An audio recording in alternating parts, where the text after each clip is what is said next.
Today's conversation is incredible because we have, in my opinion, I call the three of them Black Girl Magic, and they are really going to talk about some interesting topics and conversation as it relates to leadership through a different lens. So it allows us to ask questions, it allows us to really explore what leadership looks like in this new face of leadership. So you guys are really in for a treat. So I want to bring Lauren, I want to bring Kate, and I want to bring Naimah up to the stage. Good evening, everybody. So a big thank you to G for your extraordinary intro, for these lovely, talented, smart, witty, y'all gonna hear it. As G said, my name is Naimah Bilal. I am 1/3 of the co-hosting trio here for Urban Consulate. It's so good to see you guys here tonight. And I feel like we need to fill it in. I know this isn't church, but it's there's a lot of, thank you. So, as G already mentioned, leadership is a topic that is so broad, and we talk about it a lot, but how often do we get to plumb the depths with young people who are leaders in every single aspect of the word and gain some wisdom from them so we can learn from them, right? How often do we get to do that? Not very often, no? And because, although it should be Black History Month every day of the year, can I get some snaps for that? We're not gonna confine that just to February, but they gave us a month, so here we go. I thought it would be fitting to start off with a quote by an unsung leader who still provides a lot of inspiration for a lot of us, Ella Baker, human rights activist, civil rights activist. And a quote that really resonates with me is this idea that strong people don't need strong leaders. Give them light, and they will thrive. So I think you'll find a lot of those tones resonating in what new leadership looks like. So let's get it started. First things first, I thought we could ask Lauren and Kate to tell us a little bit about themselves and give us a window into how they became the young leaders that we know today. Lauren, do you want to start out? Sure. I think my mic keeps shorting out, but that's okay. I do know how to project. Good evening. My name is Lauren Jones. I am the Inclusive Giving Advisor at the Greater Cincinnati Foundation. I'm kind of a goofball, so that might come out a little bit tonight. I'm going into my 5th year at the foundation, and I stepped into a new role as that Inclusive Giving Advisor. So I am charged in a leadership capacity to expand what it looks like for young Black affinity giving, for LGBTQ affinity giving, and what young people in general affinity giving looks like, millennial and beyond, generations beyond engagement. So I'm really excited about what could be the future there. And it's spreading my wings in those different capacities. So that is what I do. I've been a Cincinnati resident, almost said native, resident for 8 years. I got here working on the 2012 re-election campaign for President Obama. I opened the first campaign office in the city in Walnut Hills and subsequent offices around the county. And I've had a really interesting, wonderful journey dabbling in and out of nonprofit. So the last 8 years in this region has been good to me. I'm Kate Tepe. I am a Cincinnati native. I'm an artist, graphic designer, overall general creative art worker, I like to say. I work at Greater Cincinnati Foundation in the Women's Fund. I'm the engagement manager there. So I focus a lot on the brand, of the Women's Fund brand, and how we communicate and engage with people, let them know the work that we do, as well as, support with fundraising and whatever capacity they need with that. In undergraduate, I was able to move to Chicago, had an incredible experience, just sort of living on my own and in different spaces, different places. That informed so much of how I see art and creativity and expression as being so vital and important to not only our identities, but how we connect with each other. So that experience has very much informed how I kind of live and move around this space here as well. All right, let's just get into it. So, the first question that is fitting to ask both of you is, how are you defining leadership? It's a broad question, but what is the most essential definition, Kate? I think that the most essential definition of leadership is being able to really see and encourage, like, really what makes us human, and seeing each person as an individual. Because I think if you can't connect, then you can't hear, you can't listen, you can't observe. So I think, now we're in this time where people don't feel like their voices are being heard, or they feel like there's a divide or separation. So leadership is not really about the ego. It's really about sort of like shedding that in a way and really understanding and advocating for your community, in my opinion. Great, Lauren? Oh, thank you, sir. Appreciate you. I think at its most basic level, leadership is the ability to step up and see a need and at least attempt to try to fill it. For me personally, part of my leadership philosophy is it's successive. It means, how are you reaching back to bring the next person along and identifying who could be a better version of you, or like, how are you developing skills in others? How are you feeding into that? So it's successive. You're planting the seeds for tomorrow. It's collaborative. It's working with your peers to figure out how you all get there together. It's not a race to the mountaintop. It means absolutely nothing if we don't get there together, which leads me to my third point. For me, leadership is working in solidarity across political affiliation, across faith, across identity, across race. It's again, getting there together or not at all. So leadership, I operate in that mode of thinking every day. The picture of the future is so hopeful. Like, my heart is smiling hearing young leaders say that some of the most essential elements of leadership is reaching back. And what I wonder is,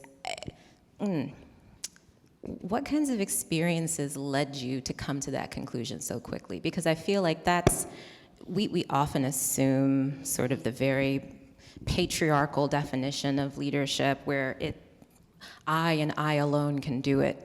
And it's one person that sort of carries the burden, and you don't have people next to you, and it's not successive. How did you come to this conclusion about, like, the foundations of leadership to be so young?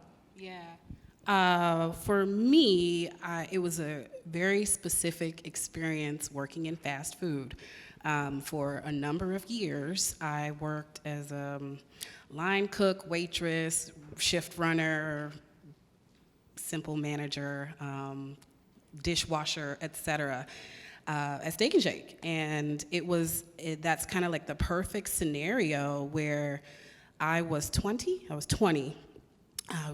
and young, couldn't drink, couldn't do anything like that. Didn't need to, I'm just saying. You're in a new job and you're trying to figure out how to learn the job. And in the midst of that, you're also bringing people with you. So it's the kind of role where teenagers can work there. So if I'm learning how to wait tables and not spill ice cold water down women's blouses, which may or may not have happened once or twice, then I need to be able to teach that kind of hospitality and class and poise to the teenagers coming behind me, because it was in that training that I learned basic relational management. And when I finally mastered what those skills needed to look like, it was then that I was able to, like, step up to a different role and work on an assembly line of sorts to get to the goal. It doesn't matter that we were slinging hamburgers or whatever it was, and fries and milkshakes. It was to keep the customer or the donor or the constituent satisfied. So those were, like, the basic building blocks that kind of led me to today. And the solidarity piece, we did it together. If you're not a team, you can't keep your drive times low, you can't you're losing efficiency, Right. and you're losing ground. So it was kind of that experience that that built the foundation, at least. Kate, I'm going to pivot a little bit, operating from this question of like the moment in time where you discovered your leadership style. Mm-hmm. Can you talk to us a little bit about the distinct moment you discovered, this is how I lead, this is the character of my leadership, and how has that had ripple effects on how you work with people today? So, as I started to get into work environments, these people that I thought were really brilliant and amazing and wonderful, they were really brilliant, amazing, wonderful. But I also kind of started to observe people kind of becoming their own worst enemy. This like fear that somebody else was gonna take from them what they had. And I just thought it was so interesting because I would watch this or I would wonder, why did that meeting go so poorly, you know? And I would remember like thinking to myself all the time, we're all on the same team. We're all like, we're all here. We're all trying to get the same thing done. And I think that for me, that started to inform that you bring people with you, you pull people in that you trust. Or there's some sparkle. Somebody has a sparkle. So you're like, oh, I want to work with them. And then what people would do is they would bring in all these sparkly people and then they would like block them out of the conversation, right? They would be intimidated by that sparkle. Mm. So I started to think, well, that's so silly, you know? Like, what's the point then of having all these like really sparkly people? Or now I'm somebody that's passionate, I care, I have great ideas, I love this work that I'm doing, but I'm not allowed to share those with anybody. So then I started kind of just doing things on my own, where I would be like, okay, I had this great idea for a program. I can't share it because I can't get in the meeting, so I'm just gonna talk to my friends, and I'm gonna get my friends together, and then we're just gonna do it. And I always had so much more fun when it was collaborative. Mm-hmm. It's hard being challenged. It's hard when somebody's like, great idea, but what if? It's like, no. Yeah. But actually, it makes it better, and it makes it richer, and, you know, like I mentioned something about like being able to hear other people. It's like that intersectionality is really important because it deepens what your goals are and what they can do. So I think for me, that feeling of being left out is what really encouraged me to say, you know, this is not the way that I'm gonna operate, because I don't like that feeling. Yeah. So this brings up a topic that I've been discussing with my partner, Jake, a lot. We really geek out about concepts about like leadership and hierarchy and authority. Mm-hmm. We talk about the difference between being authoritative and authoritarian. Mm-hmm. And one thing that bubbled up recently in our conversation, which was just fascinating to me, he asked me, he said, you know, what I really wonder is how do we exercise leadership when we don't find ourselves part of a hierarchical system? If we don't have authority, like Lauren, I think about your days as a community organizer, your days pounding the pavement for Obama's campaign. How do you exercise? Ooh. Exercise. I'm going to leave it at exercise. How do you exercise leadership on that plane when you don't necessarily occupy like the title or some formal authority? How do you do that? I think it is as simple as operating with integrity and authenticity. I think no matter where you are, a cog in the wheel or the big man on top, big woman on top, if you operate with a level of excellence and consistency and integrity, people do recognize that. And they respect it, and you then become an invaluable member of the team. who can be counted on, and you're reliable now, and you're a resource that becomes an asset. Can't lose you. Can't lose Lauren. Can't lose Lauren. We need her because she shows up at 8 o'clock every day, which is a total lie. I'm not anywhere by 8 o'clock in the morning. I show up when I show up, but I'll be there. And when I am there, you know you're gonna get the execution factor for sure. I can pull it out. I'll call the caterer. I'll finish the donor notes. I'll do those things, but it's operating with that consistency of excellence in your work.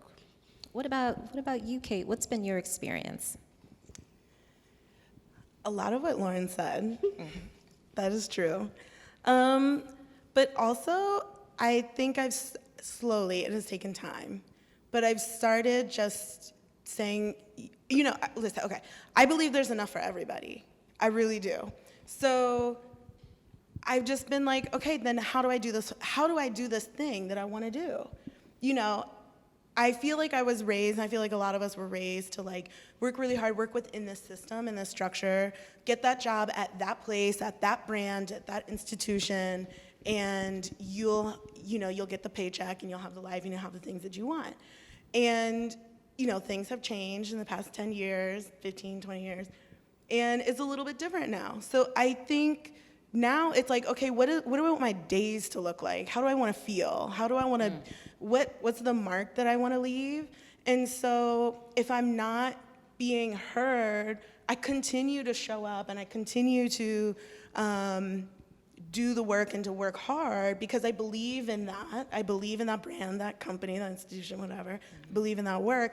But also, when I go home, I'm going to do it what I want to do. And I'm going to pull the people in, all those sparkly people, I'm going to pull them in, I'm going to say, let's do this thing. Because this brand, institution, whatever, this can exist, but I can exist too. Right. That actually reminds me of a quote that I'm going to quote you, actually, Kate. I don't know if you remember having this dialogue before the talk. We always do pre-meetings, right? We're like, what are the most vital topics that we want to cover? And I remember Kate saying something along the lines of make it till you make it. Yes. You know how we often hear, who's ever heard fake it till you make it?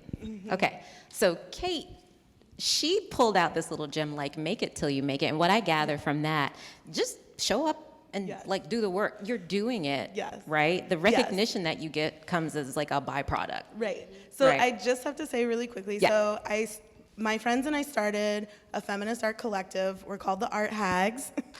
Woohoo! Thank you. Thank you. I really appreciate that. Thank you. We started the Art really Hags. Repping up in the Mercantile tonight. We're making art, but that was one of our founding principles. So that I can't take sole credit for that work. A group of us, Liz Miller, Amy Scarpello, Lene Garten, and I'm so afraid I'm missing somebody. Because I'm nervous. But we all Corey Wolf, thank you. We all started the Art Hags, and one of our principles was that we were just gonna make it until we make it. So we pool our resources, we connect with our friends in our community and our network, and we'll do projects that cost $25, and then we'll submit that as a proof of concept, and we'll propose for projects that have the bigger budgets, So that is not all my own, but thank you I feel really honored. I mean, regardless of like the origin, it was insightful to me in that way, but maybe a story of leadership is just doing it and not waiting for approval. I mean, Kurt's certainly in a job setting, you're not gonna be racking up the budget without approval. But what I mean is within the boundaries of reason, it's not waiting. That's what leadership is. You're seeing an opportunity, you're seeing a gap, and you're finding ways to work to fill it, right? So as you're reconceptualizing what new leadership looks like, so Kate and Lauren, you're about to write a book. Are we? You gonna write a book? A hypothetical book on leadership. And, those great Barnes & Noble books, like, 10 steps to great leadership. What would rest at like the top two most vital like to-dos when it comes to being like a stellar leader, but I'm gonna ask you to add another layer. Okay. Because the last time I checked, we had 3 Black women up on the stage. What I would love to know, did you clap? Did you snap for that? I did. No, Yes. no, they were good snaps. Please They were snap. good snaps. What I'd love to know is if you were both to co-author a book about leadership for Black women, okay? Okay. What would be the top 2 most vital to-dos within that book? I might be throwing you for a loop here a You little are, bit. but it's okay. You are, but it's okay. Well, there's this great book called The Memo. There is, and I was just And who's the author? Minda Harts. Minda Harts. And it's basically the counterpart for Black women to lean in. Sheryl Sandberg's Lean In. Read The Memo. And that stands out right now as like the sole piece of literature, more within like a corporate framework. Correct. But how would you distill your experience as a Black woman and as a leader and pass it down? Oh boy. I feel like this is a trap. No. Just kidding. This is a safe space. It is a safe space, but within reason. Let's just keep it. I need to work tomorrow. I still need to maintain a job. Well, okay? but here's the thing though. Yes, right? I like getting paid too. I don't like alienating people I work with, but per G's point and per John's point, like, No, I mean, these are meant to be real conversations. Right. So I'll get as real as I possibly can without, crossing that whole line. That's right.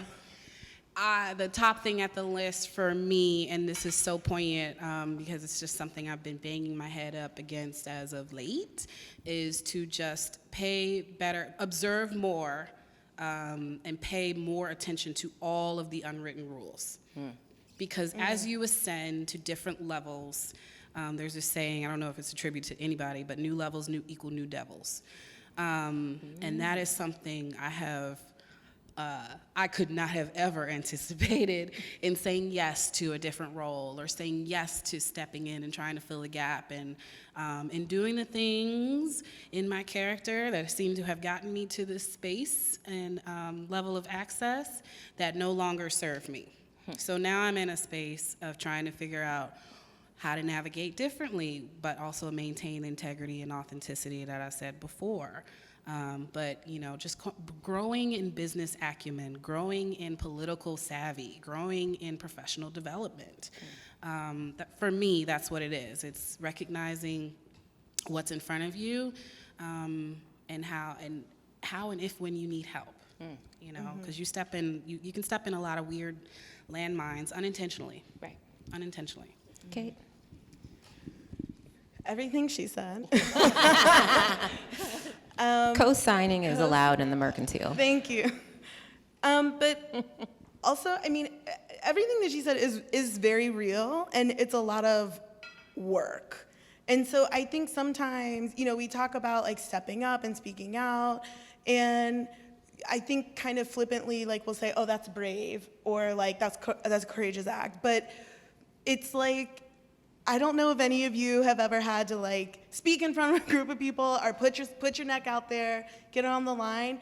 And I mean, there's like physical symptoms that you have, right? Like you get a pit in your stomach, or like your throat gets tight, your face gets hot, all your muscles tense up, and then you go home and you're exhausted and you're like, why am I exhausted? All I was doing was sitting in chairs and talking, right? But it's all of that. It's that, because it is hard emotional labor.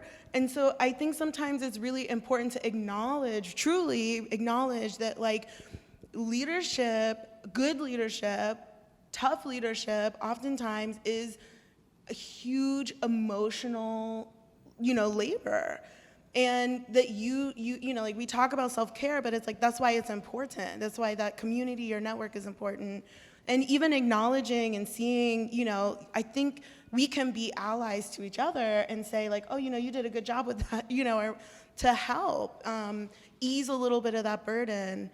It is really hard for people of color, I think, to be the only people in a room and have to say, well, I think that comment was a little bit off topic or out of bounds, when really we want to say that was racist. you know, or that was sexist, or like we don't, you know, this is not the place we want to be.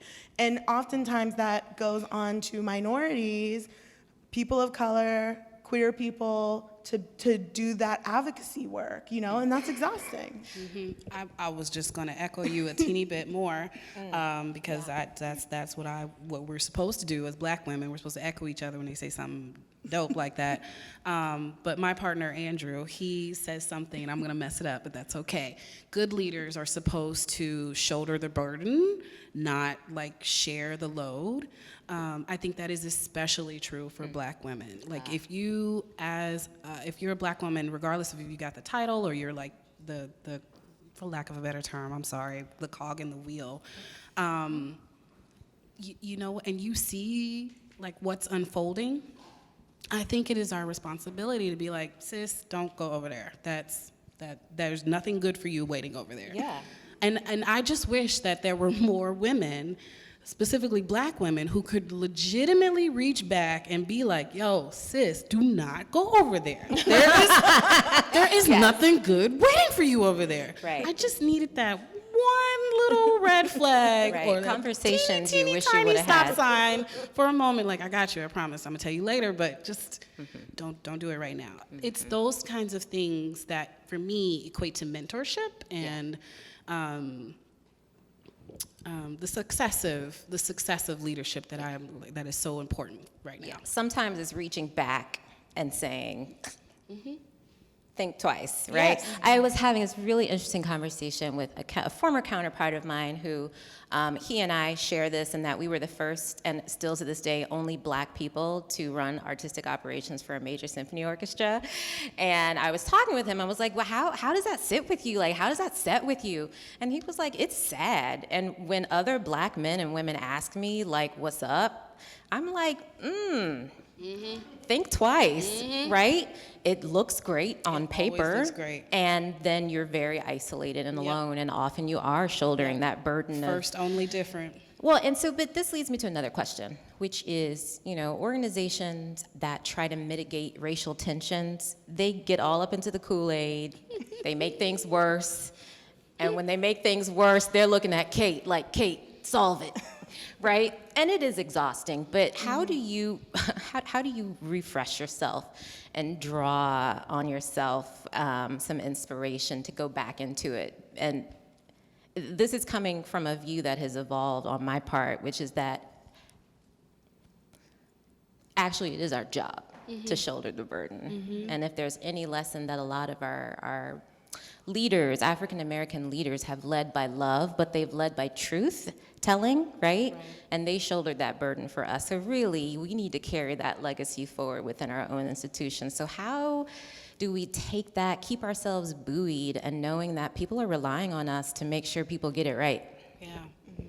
It is that's a really tough question that I don't know that I have a cute little answer for. That is a tough one. It is a responsibility to be, to maintain in that space, despite it all. I don't have an answer for that. I legit, I'm figuring it out. There are days where I'm in that position. I am at stake for being responsible for leading X in a certain kind of way, and what I can't share with you is how many barriers we're up against, and I'm trying to figure out how to knock them down. So I guess one way is to lean on whatever resources you might have. So maybe that is your peers, perhaps that is a mentor, perhaps that is a colleague who can help chip away at some of those barriers too. It can be difficult to stay buoyed when you know you carry such great weight. But that's the call, right? And that's what you sign up for when you say yes to these opportunities. So you know it's coming. I don't have a cute answer for that. Maybe that's Kate does, and fair. I can don't know echo it that again. one is in order. Kate?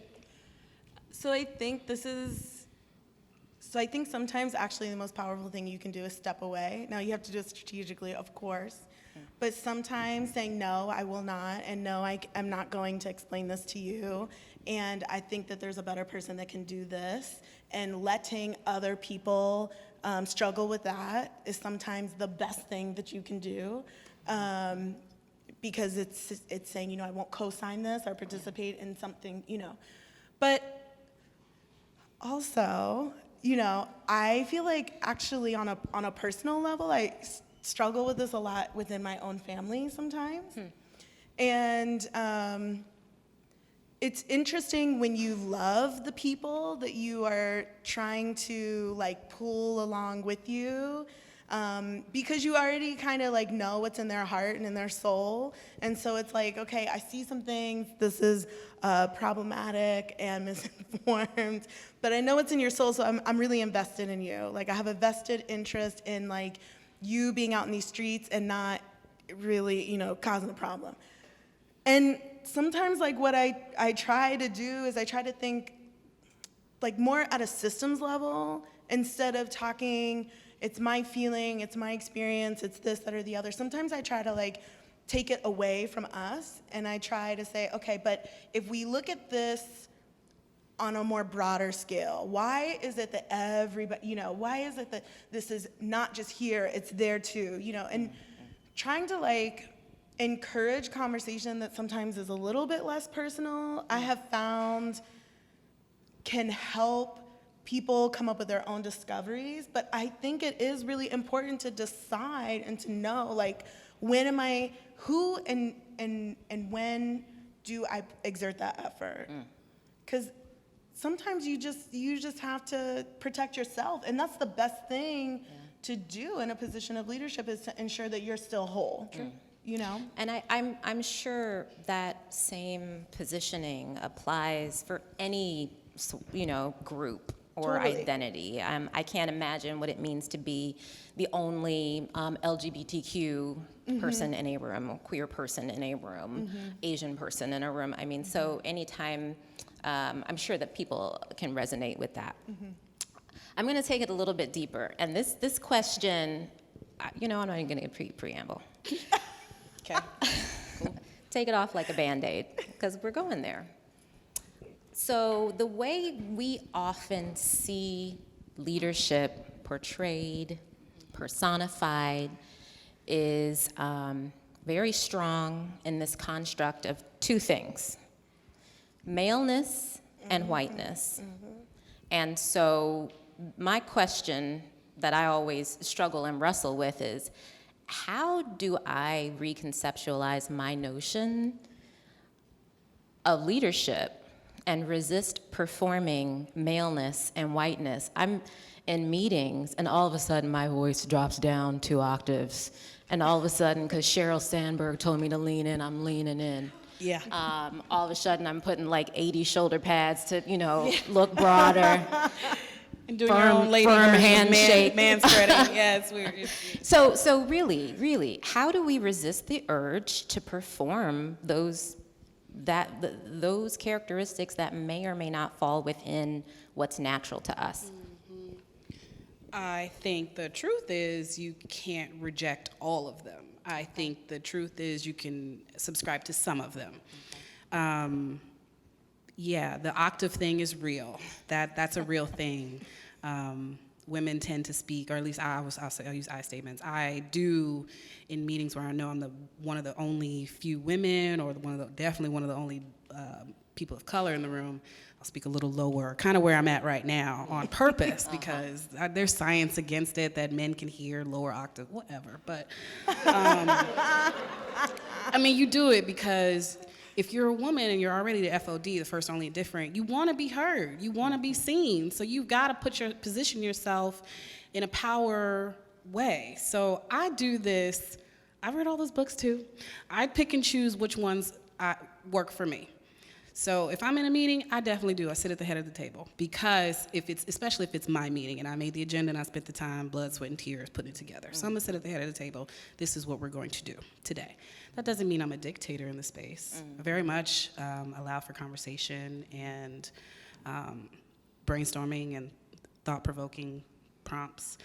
But I sit there because I need to be viewed and positioned in such a way that Lauren is leading X, Y, and Z, whatever it is.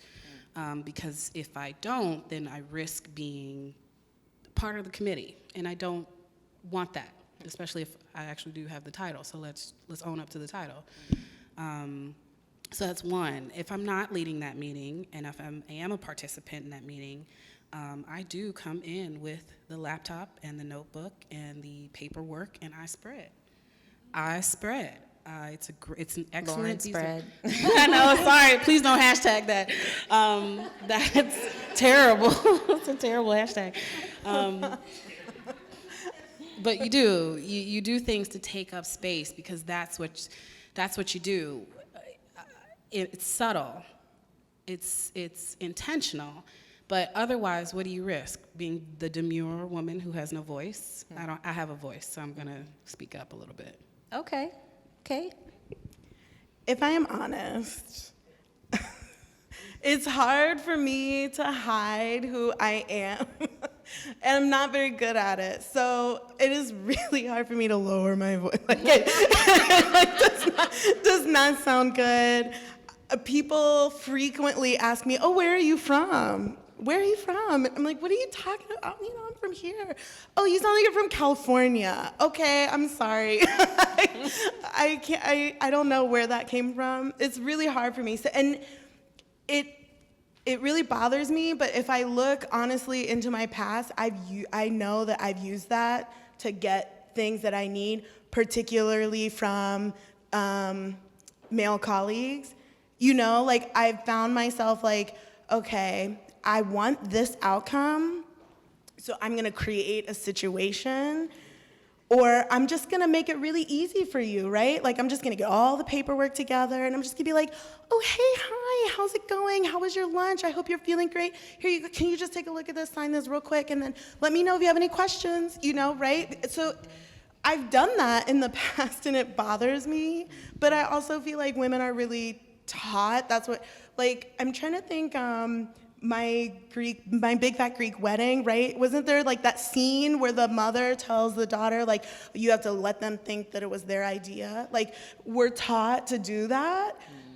Now, I try to be very intentional about trying to find spaces that aren't predominant or mostly male. I try to be more aware of is this a sort of patriarchal setting? Is this a space where I'm free and welcome and safe to be who I am? And sometimes you're not, right? Because sometimes, women can also create barriers for other women. But trying to take care of myself by putting myself in spaces where I don't have to trick my colleagues and my peers in order to get my tasks done for the day, or where I'm being belittled and people are like, "Oh, she's new, she's inexperienced, okay, but I'm degreed, so how new am I? I've been out here for a while." So I think it's a combination, and it does bother me, but I think if we're honest, a lot of us have coping mechanism or survival skills that we develop in order to do what we need to do, and then as we grow and we mature, we say, "Okay, I'm not gonna do that anymore." That doesn't, it may work, but it doesn't serve me and who I am and my identity. I'm fundamentally being flexible and learning how to adapt to your settings in a way that serves you, hopefully in a way where you're not having to manipulate, because that's the work. Nobody wants to do that in a setting. Also any exhausting. setting. Yeah. It's thinking of okay, if I do this and then I do, So you are driving home to, I think, probably one of the oft-forgotten sort of components of leadership. So in my study of leaders, you hear Stephanie Bird, who was our first Urban Consulate guest last month, said she wakes up at 4 o'clock every morning. She's up before... Nobody up here is Who doing that. in this audience is up that early every morning? Be honest. One? God bless you. Someone said I tried it once. Well, I know G is up He's going to tell you next month why he's up at 4 o'clock in the morning. God bless you. But the way she recounted what happens in her day, she's up before everybody else, and she deals with the world, but she doesn't go to bed early either. She's like up. And so my question that I never asked her was, my follow-up was like, how do you care for oneself? Like, how does one care for oneself with an 18-hour schedule? Kate, what do you do to refresh, unplug, disconnect, and recenter into yourself? I mean, meditation is powerful, breathing is powerful, learning to breathe is really powerful. And I know I've said it a lot, so I hope I don't sound like a broken record, but that community is really powerful. If you don't have people that got your back, you gotta find new people. You know, I cannot tell you how much it's changed my life to make decisions to say, okay, this is a toxic relationship, and I'm just gonna move away from that. And knowing that I have people who support me, who love me, who will challenge me respectfully, and not be in constant competition with me has been so invaluable to like my own growth as a person. And it's been able to help me ask for help, because if you have these toxic people around you, they start to make you think everything you do is like really crazy or insane or stupid, or, you know, I mean, we all know because we got these people in our lives. But having a cheerleader, I mean, if you have a cheerleader beside you, you can do anything. You know, so find your people. Yeah. Lauren? I will echo Kate again. That is absolutely accurate. To answer your question, how do I self-care? Is that what I heard? I do a lot of things. Let's hear about your trip to Ghana I can't tell you all of them. and That's the not year good. of return. We want to hear about X-rated that. version. But there's things, I mean, I spend most importantly, as much as I schedule, and my calendar is sometimes the tail that wags the dog, I do my best. I try my hardest to schedule as much downtime as possible. And sometimes that downtime can be whatever I want it to do. If it's grabbing my 35 millimeter camera and getting lost in the city, then that's what that means. If it's sleeping till noon, that's what that means. If it's a night out dancing in the tallest heels I feel like dancing in, then that's what that means. For me, it's... I've seen that, Lauren. She's seen it! She's seen it in real life. That's a great Lauren. She's seen it in real life. Probably some of y'all have too, but that's what that means. I need the space and the time and the opportunity to breathe and be in community with folks, like to echo Kate's point. So I make the time for it. Monday through Friday, I'm hustling, I'm grinding, I'm pounding the pavement, that's fine.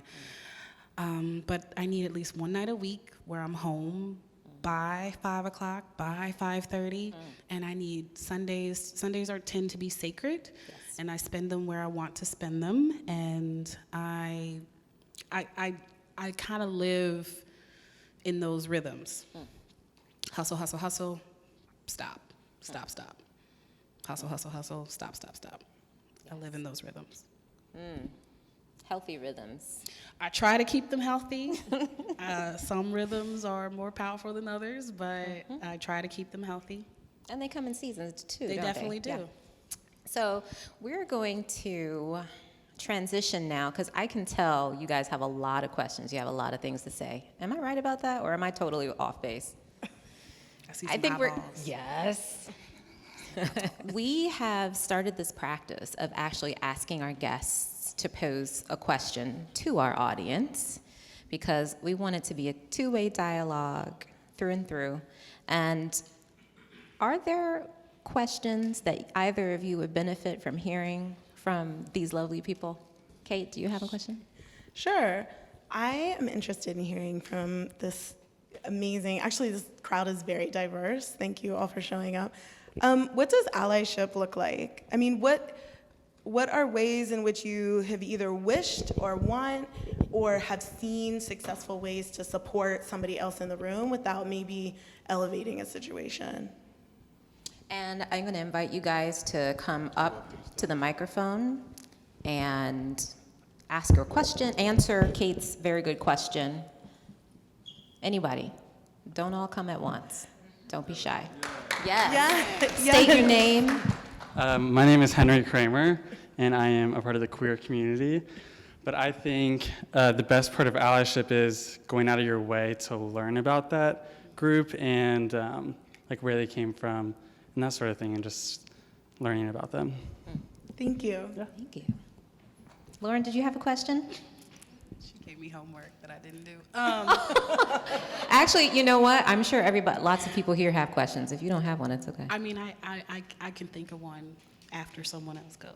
Okay, so guess what? Now is your chance to ask Kate and Lauren any questions that have been burning.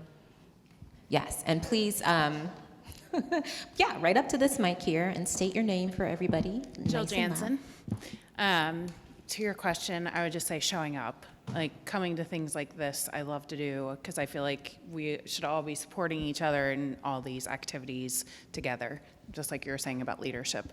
My question is back to your point, which I think is fantastic, about unwritten roles.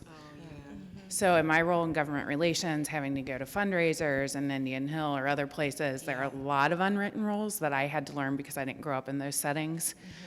Some of which would be like, the food is there, but you're not really supposed to eat. That is not a lie. That is so not That a is lie. so true. And it looks so good. Or, how's your day? You're not really supposed to tell them.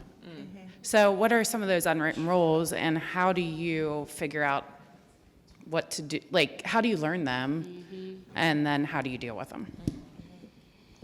I have learned them because I've gotten in trouble. To your point, though, I often joke with my friends, but it's kind of true. Like, I have a real laugh. It's really loud. And then I have a work laugh. It's a little bit waspier. It's just like, you know, and I cover my mouth. Because my laugh scares people. And I know that this is true because sometimes I'll forget where I'm at and I'll actually laugh really loud and I see people like, you know. So, but to that point, actually, and a little bit about allyship too, I mean, I think this happens all the time, these social codes. I think that's why people don't get access to spaces, because they don't know the social codes. And so when we talk about diversity, it's not just like bringing Black people or queer, I mean, it's bringing all different types, right? There's multitudes, like there's not one type of Black person, there's lots of different types of Black people.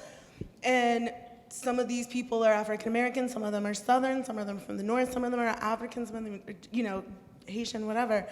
And so creating space for that true diversity, and then understanding that like people are different, and like truly asking ourselves when you have a moment where you're like, this person's making me really uncomfortable, you know, instead of getting them in trouble, you know, so-and-so was very impassioned in that meeting, that person was aggressive in that meeting, even like changing the language, like, well, I don't think they were aggressive. I think they were just assertive with their beliefs, you know? Like, because aggressive, right? You're in danger, like, if somebody's aggressive.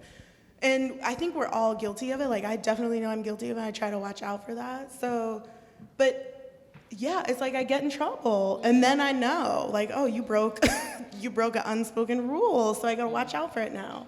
Yeah, that is absolutely true. I have gotten in trouble a lot. We're not going to say how much, but it was a lot. But I think another good example is just sometimes how business gets done. And I know you know this, being where you were. There's always like the meeting before the meeting, and then the actual real meeting, and then the meeting after the meeting. The decisions are generally made in that before though, or that after though. Like that meeting in the middle is just for show. And I was like, oh, okay, that's how that's done. Oh, okay. And when you see that enough times, you're like, okay, how do you get more strategic about getting what needs to be done? the right way, the right people at the table, and prepping them. There's all kinds of stuff. So I think that's one unwritten rule that's not anybody's really going to tell you. You kind of have to experience. What other questions? Dina? State your name for the audience. Dina. Told everybody. Dina Taylor. Hi, I have a question for any three of you. And it's generational, and it's systemic. So years ago, like my mother's generation, people were fighting each other for one position. So there was not a lot of support. In my generation, we still have that, and you have to always remind yourself, we're not in competition. This is not a competition. So in your generation, is that still something that's prevalent? And if so, how do you guys remind yourself that we're not in competition with each other? That's an excellent question. In my experience, Dina, no. That's not to say it doesn't happen. I think this relationship is actually a really good example of that. Kate took my former role with the Women's Fund at the foundation, and I was rooting for somebody of color, basically, the whole time. I'm so glad it's her, because she is a bright spot in the world. And no, I'm rooting for, like the saying goes, I'm rooting for everybody Black. In every circle that I'm in, all the snaps for that, all of them. All the circles that I'm in, I am legitimately fighting tooth and nail to try and bring more Black, queer, young people to the table. Because we have value, and everybody leads in a different kind of way, and that diversity of thought and that diversity of faith and identity is super important to making a much more richer product or end goal, whatever we're searching for. I can't say that it's not happening. I know I'm in some professional circles with some women, and I'm sure that's probably a thought. It's just not one that I carry. Kate? Yeah, to me, it's really actually radical and very revolutionary to say that there's enough for all of us. And it seems really small, but when I am watching media and listening to what I hear people saying, there's really this belief that there's only so much pie, and so we got to make sure there's enough pie for us. And so that is the justification for really horrific acts of violence. So I think to just break up that thesis that there's not enough, I think is really radical. And so that's what I try to do. And maybe in a specific space there's not enough, but we can make space, we can hold our own spaces. And then we invite who we want into those spaces, or we invite everybody, I had an extraordinary epiphany with Verna Williams, who a lot of us know here is an extraordinary Cincinnatian. She was just given that title, but legal scholar, first African-American dean of the College of Law at UC, bestie of Michelle Obama. This lady, anyway, incredible person. And I was talking to her, I kind of consider her a mentor, and I asked her this question. I said, well, how do you operate in a zero-sum space as a Black leader when there may be some approaches like, hey, get in line, I'm the head Negro in charge, you get in line, right? So there's a little bit of that, and she very, very plainly, as a legal scholar would do, very calmly said, you model what it looks like. You bring people with you, beside you, and you keep doing it, and that will be the standard. And I just thought that was it seems so simple, but it doesn't often, factor into how we work. But it can be something we can overcome, right? By modeling, and you clearly have that dynamic going on between you. Any other, yes. First off, I want to say you ladies are all phenomenal. My name is Cameo Stewart. I'm the owner of Cameo Creative LLC, graphic design, interior design. My question is geared towards Lauren, but all of you can answer. I follow you on Instagram, and I know recently you were just highlighted on Essence Magazine for a photo from your trip to Ghana, West Africa. Yeah. And my question to you is yes. Thanks. So my question to you is, I know you were just there in December, but how did that experience, how is that shaping the work that you do? How is that shaping you as a leader in this community? For the, if you guys want to answer too, have you had experiences outside of this community that, have shaped, the work that you do here? Yep. Thank you for that, Cameo. I appreciate that. So I went to Accra, Ghana for about 10 days over the Christmas and New Year holiday, and it was awesome. For 2019, simply put, I had 3 specific goals. I wanted to cut my hair, whatever. I wanted to step into a new role and have some more career advancement available to me. And I wanted to go to Africa. And it was specific and that intentional because I knew I was stepping into a new role, and I knew it was going to be really focused on what celebrating Black philanthropy looked like, however it shows up. And I use the 5 T's as my little personal guiding light. It shows up in time, it shows up in talent, it shows up in treasure, it shows up in ties, our connections to each other, and testimony, our stories. Please don't steal that. That is hashtag branded mine, all mine. There we go. But that is why I wanted to go to Africa, because I was like, well, I don't know a whole lot about my heritage, and for me to really step fully into this work, and I wanted to know more about where we came from. Yes, through the struggles of where we came from, but like in the lens of 2019 being the year of return and et cetera, but also that I had a full weight and context for how to move forward and through the lens of perseverance. Because I knew this work wasn't gonna be easy per se. I had no expectations that it would be, but I knew it was a new thing for the region to some degree. And I wanted to live it authentically, I'm still in it. So that's how it's shaping me moving forward, and it just provides a phenomenal compass to, I was like, oh, okay, yeah, we've been here before. Black folks been given for eons. This is nothing new. It shows up in one of those 5 T's. So that's why I wanted to go. Okay. I talked about Chicago. When I moved to Chicago, they got me all the way together. I was gathered in Chicago.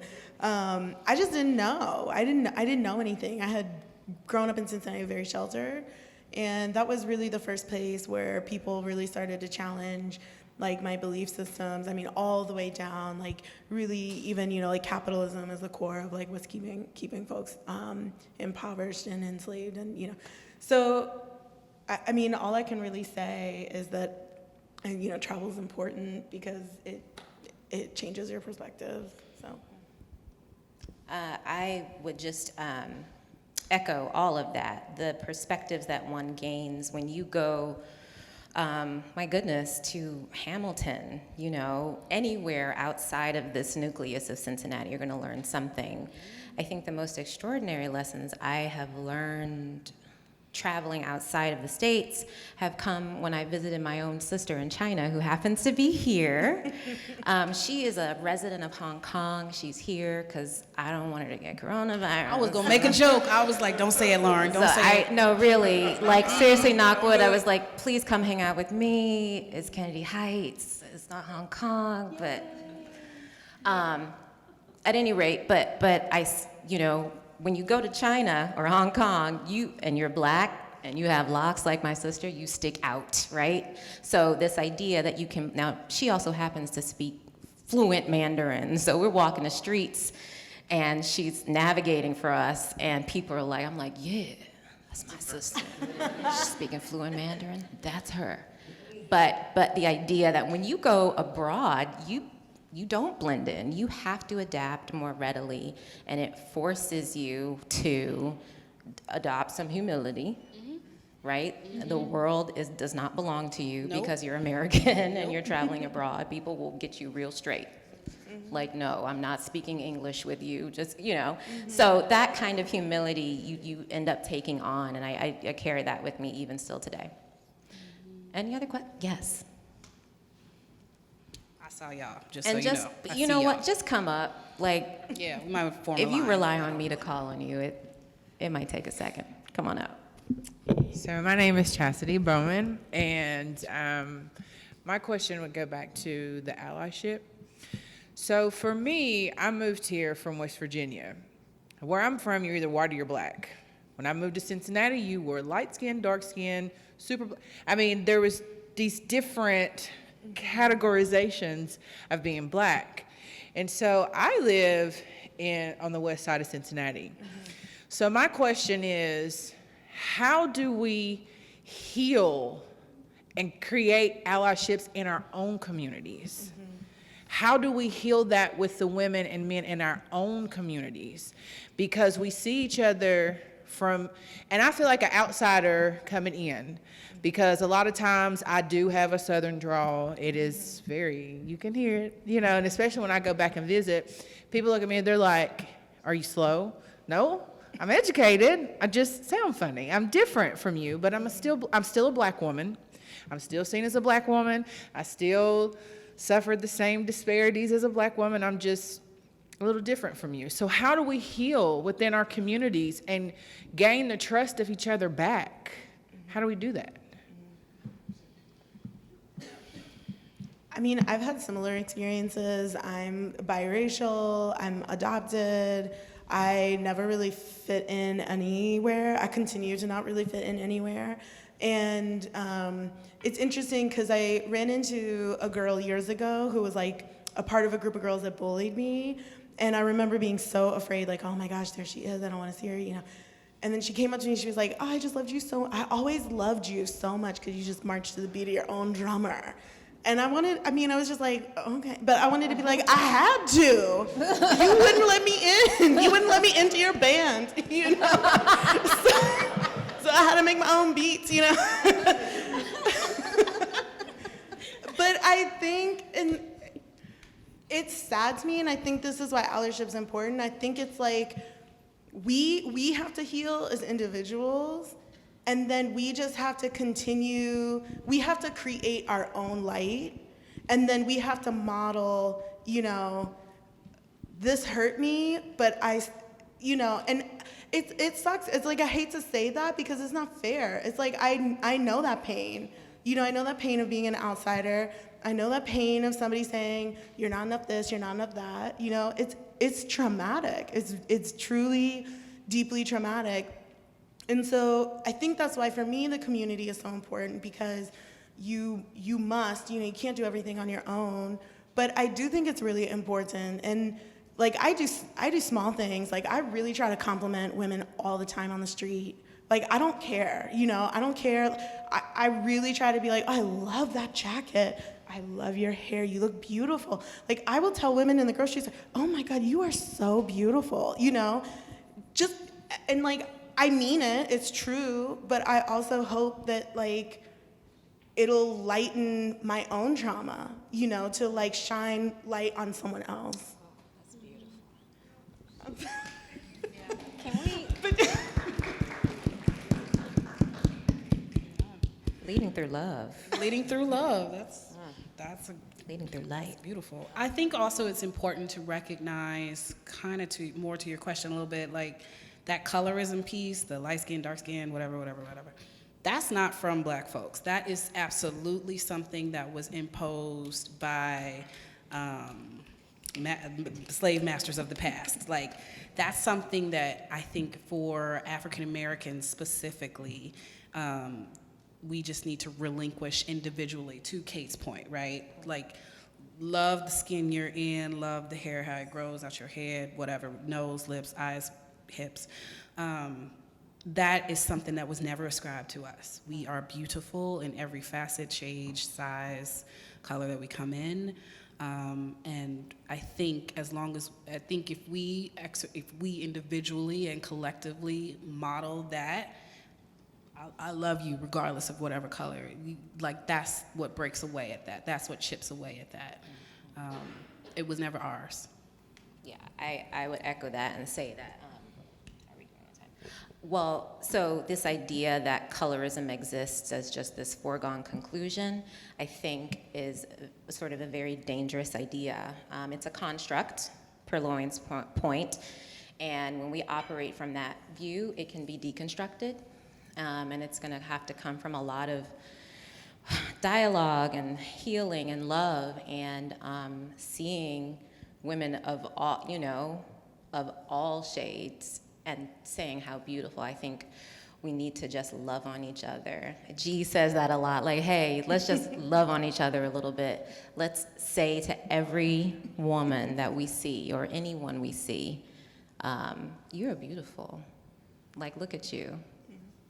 Let's do more of that and spread that. Because I feel like you said, in a way, it helps your own trauma, but just like hatred can spread like wildfire, like love spreads like, I don't know, a nuclear explosion. Like, it's far more powerful. So the more we exude light, people will absorb it, right? So let's just practice those little kindnesses with each other. Any other questions? Q?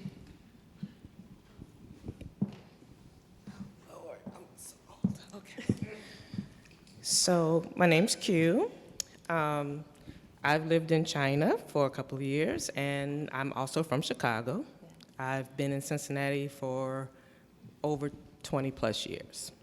So one thing that I learned from being abroad and coming, and not from here and coming back here, I want to delve a little bit further into the observation, is that there seems to be, especially in Cincinnati, there's divides in communities. A big divide is from the suburb brown people and the city brown people. And then there's divides between the older brown people and the younger brown people. So my question is, how do you propose that we bridge those divides?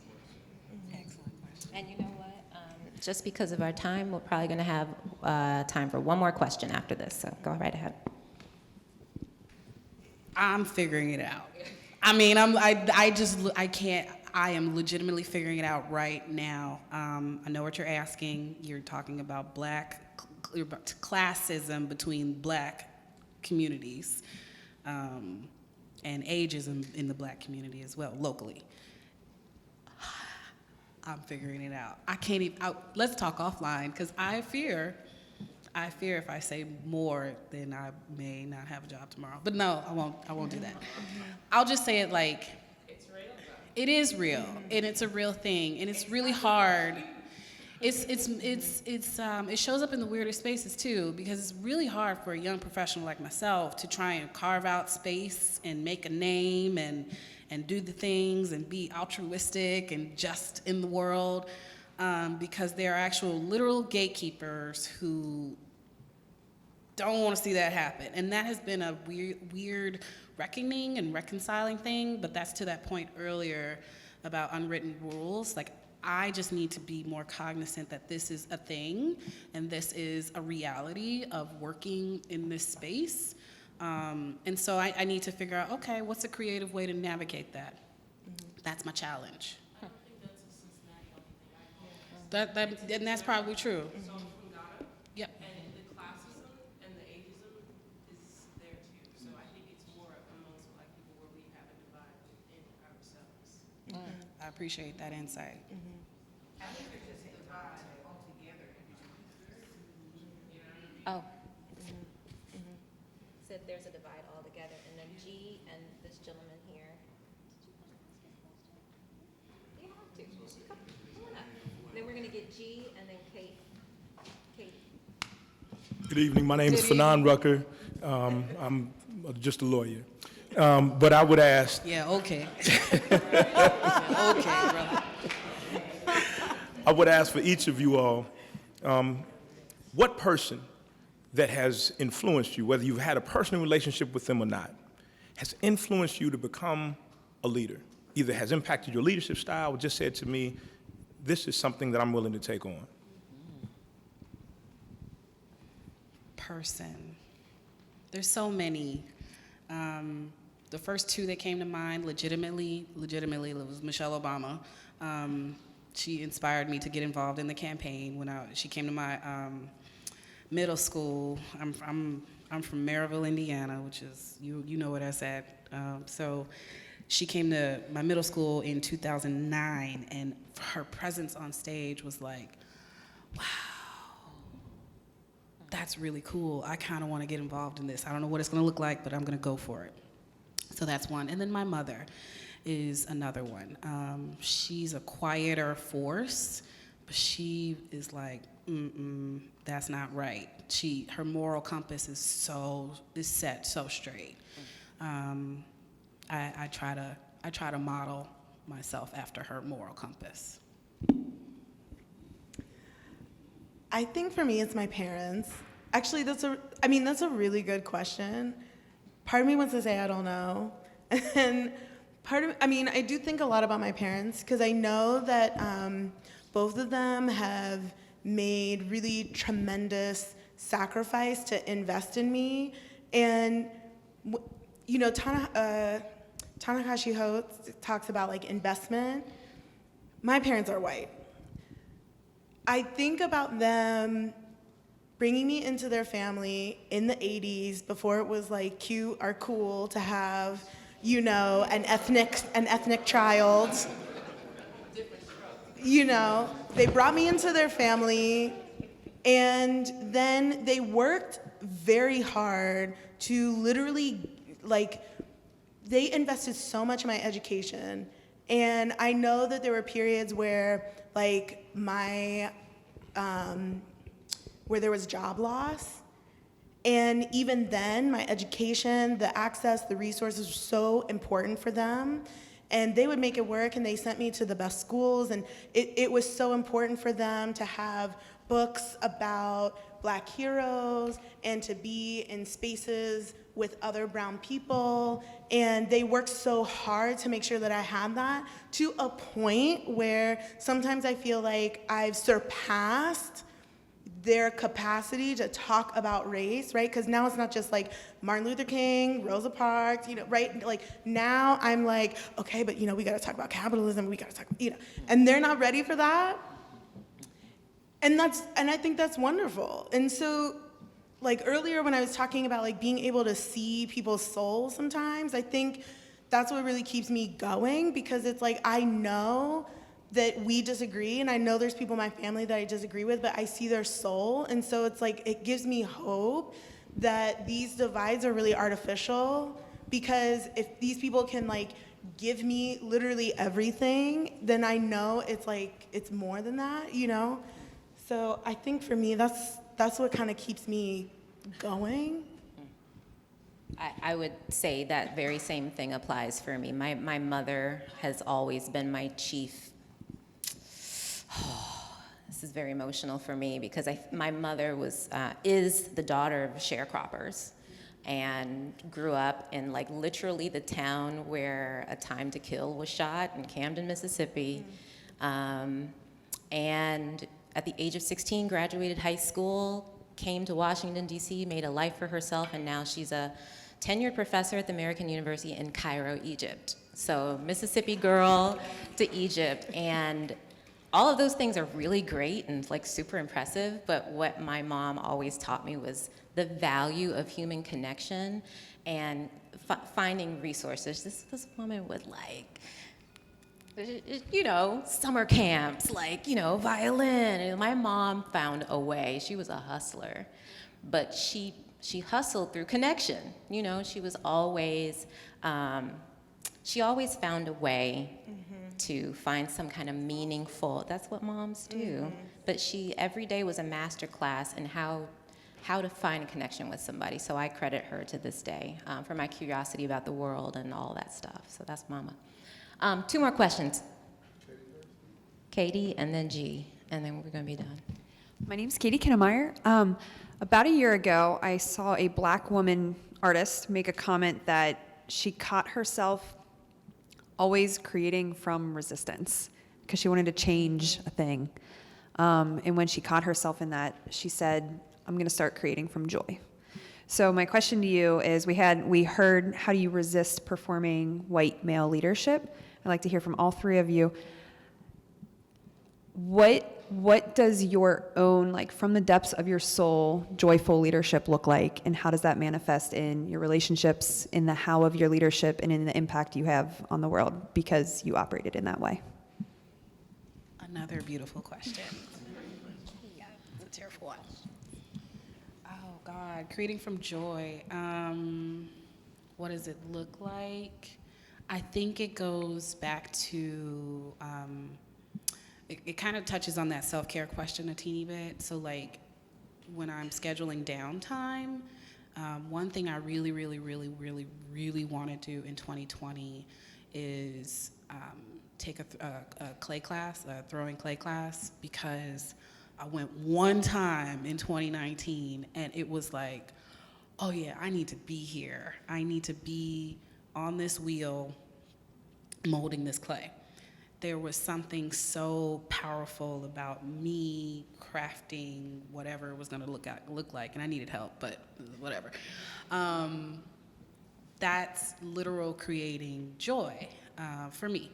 And sometimes that shows up, I have an artistic thread that runs through my veins also. I mean, she's the trained one. I'm just like, I do it for fun and in a pinch. But I love to paint, I love to sketch, I love working with different textiles. I love that. One thing I want to do more of intentionally this year is just create. And that refuels everything. I hope that answered your question. I forgot there were other parts. Yeah, I'm an artist. And I think that's my happy place. It's not just making art, it's talking about art.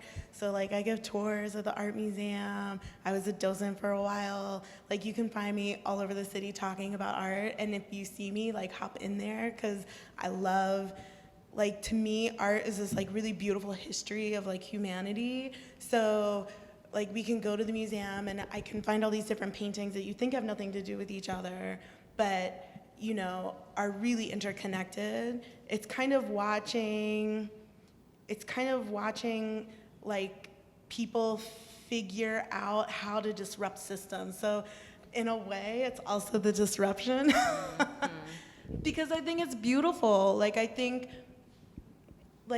modernism, postmodern, like all of this sort of post-structuralist space we're at now where anything can be art, like I think for some people that frustrates them, but I mean, I think it's really beautiful. You can just say, you can decide today, like I'm an artist, and anything that you do, you can say, okay, this is my art now.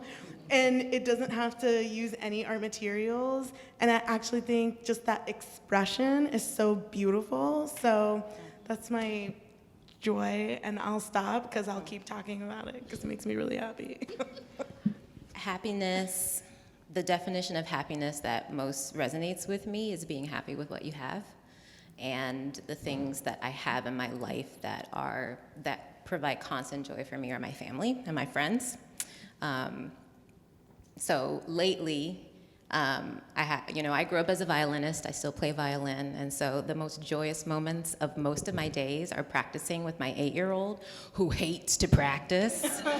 But my mom gave me the gift of violin, and today violin is one of the chief sources of happiness in my life. I have a skill, like me and Jake, we jam all the time. I can pick up any tune. It's a gift. I teach Zumba, so I think I speak Spanish because I teach Zumba. I love to dance, and I just love hanging with my family. As extroverted as I may seem, I just like that. I'm like that homespun, like I'm down for my family. So for me, creating joy is just being happy with like what's there to work with. So, G? So I actually learned a lot today. So I just think it's beautiful to like look at three beautiful, articulate, strong, intelligent black women on the stage, and we need to see more of this in our city. But for me, as a black male, I never really considered the transformation a black woman may have to go through in all white spaces, right? So you guys talked about lowering your tone. I never thought of that. And I don't know for any other guys here, it's just stuff we don't think about. We come in the room and it's like, what's up?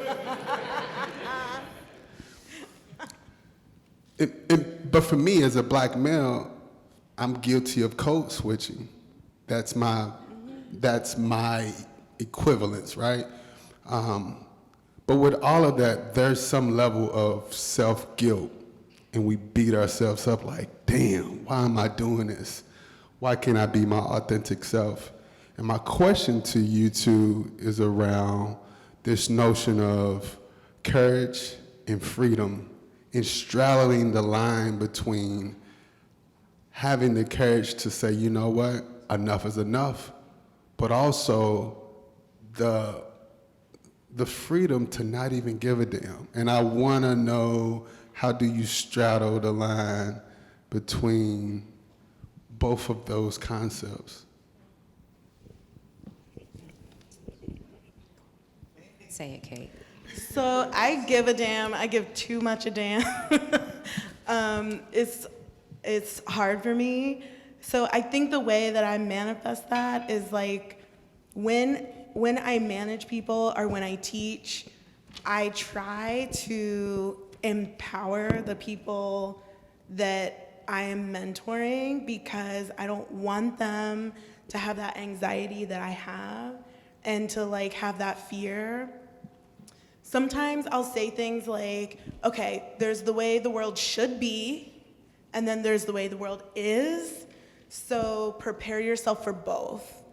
And I just wish somebody had kind of said that to me a little bit, because I grew up kind of thinking things were wrong or I wasn't doing things right. Like, my dad will always say things like, oh, just forget about it, just forget about it. And I'm like, how did anybody forget about it? I mean, it's like midnight, I'm still thinking about it. I would give anything to be able to forget about it. I cannot forget about it. So for somebody to like, and it wasn't until I was 30 where people were like, oh yeah, I have that too. I didn't sleep last, So I think trying to be honest in your own humanity is like the best way that I can do that.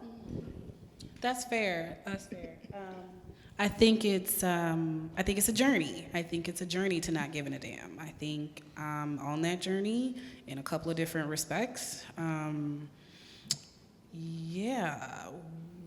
have been in a lot of professional roles that demand a certain type of Lauren, or a certain expectation of Lauren.